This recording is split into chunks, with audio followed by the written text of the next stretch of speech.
The Tied Down Minnow is one of my favorite patterns when I'm chasing coastal cutthroat trout during the annual salmon fry migration. You know, it's also an excellent pattern when trout are focused on juvenile minnows in still waters. Let me show you how I tie it.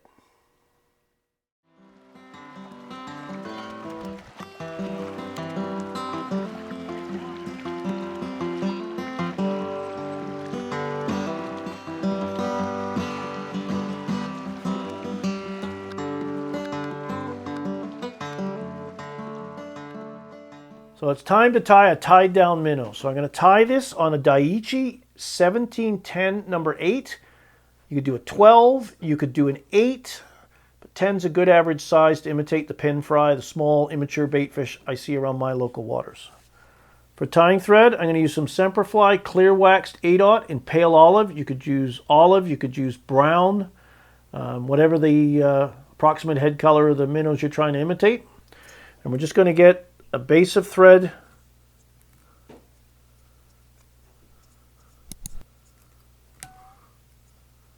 tied down and cover that shank with tying thread.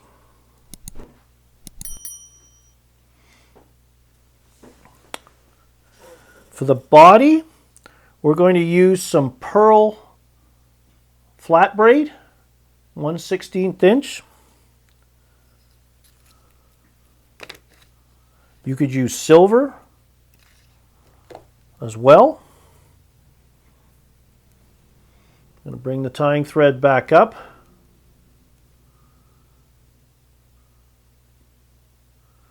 Secure the flat braid down the shank of the hook.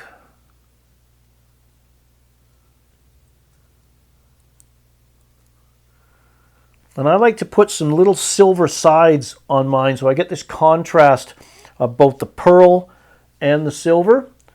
So I'm going to tie in some 1/32 inch 0.8 millimeter silver hollow tinsel. So I'm going to take the tying thread up again.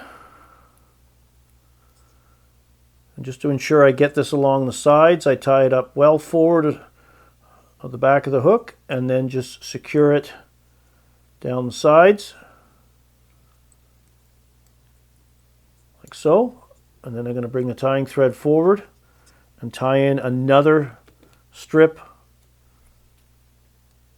down the far side as well. So I'm just going to roll this over. I can see that. We'll make sure our flat braid stays out of harm's way right now. Just get this tied in. And again, just holding it along the side.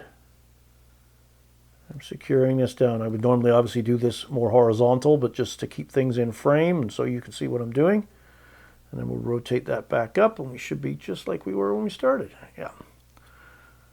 I'm going to go back up.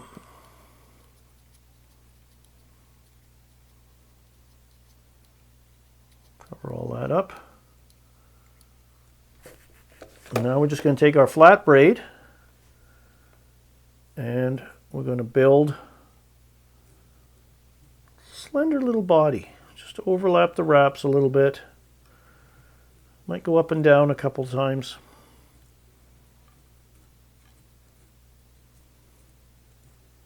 Just like so.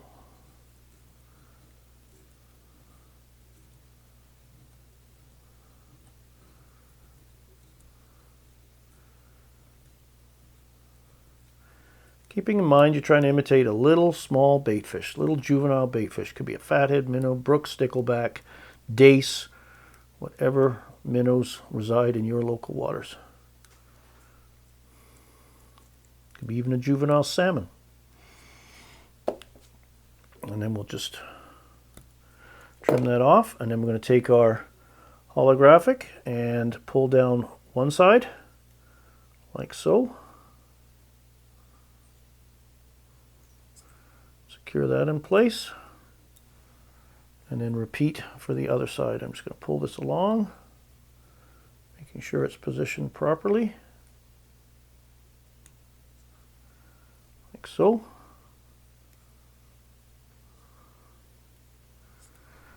And then we'll trim that.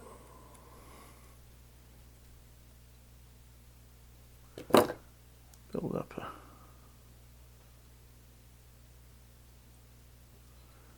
tag end.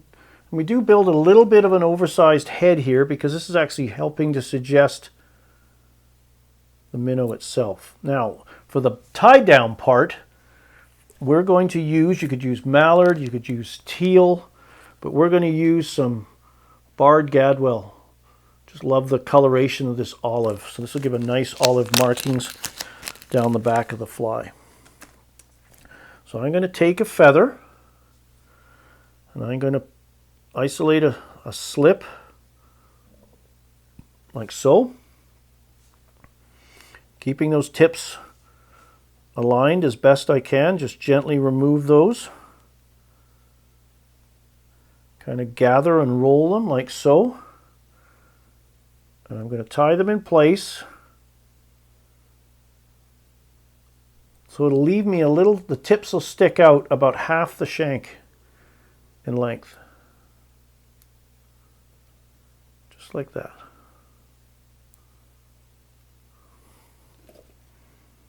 Then we'll come up. Now I'm just going to build up a nice, somewhat oversized thread head.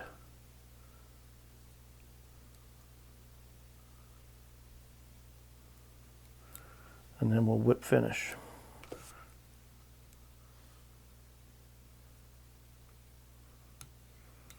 Like so. Trim our excess. And I'm going to carefully reattach our tying thread at the rear of the body.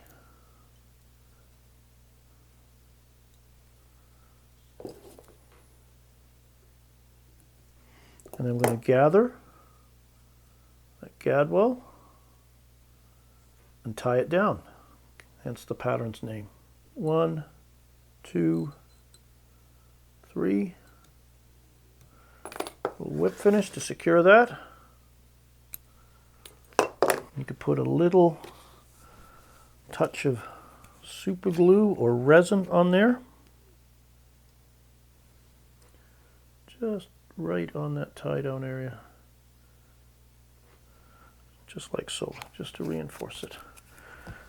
And then the last step is to stick on a couple of small eyes and coat the head.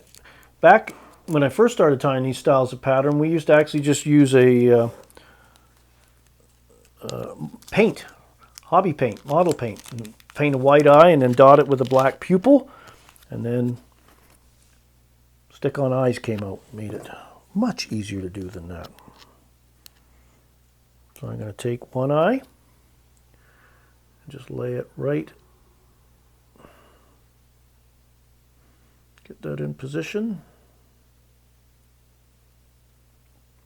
Give it a good pinch, like so. Take a second eye, put that on the back side. These are size small, very tiny eyes, but I like larger eyes on my baitfish patterns, give them kind of a, almost a startled look. And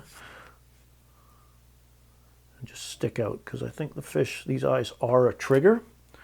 So they're on there, positioned properly. Now I'm going to take some Solares thick hard formula, and I'm going to put it on a Post-it note, a little dab, and I'm going to use my dubbing needle to carefully apply some resin over and in around the eye. So the first application is carefully, without blocking the hook eyes, is right in between.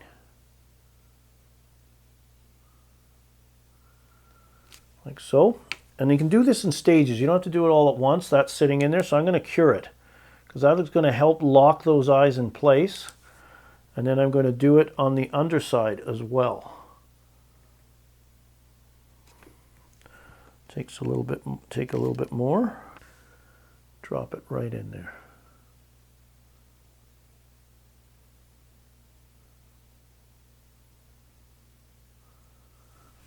Just let gravity take care of that, and then come in and cure that. And now we're just going to, now we're just going to fill in around the head a little bit more and cover those eyes completely with resin, because those initial coats, so we've got a little bit probably more in the head area here to fill in, and then just travel that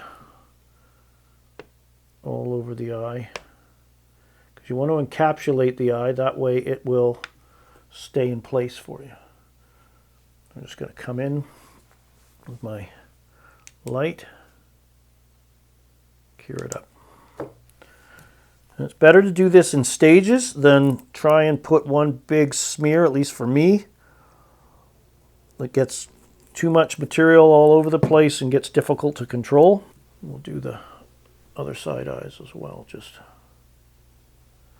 dab that all over. Like so. And then we can build back onto the back of the minnow as well. That looks good from that point of view. We'll just take one final check of the underside. Not too bad. I could probably get a little bit more in between the eyes. What I can also do too is at this point just come in with a marker .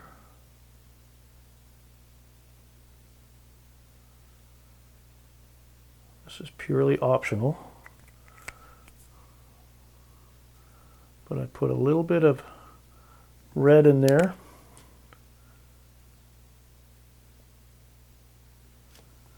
That's going to help suggest some gills. I'll get a little more resin in the bottom half, and I think we're done.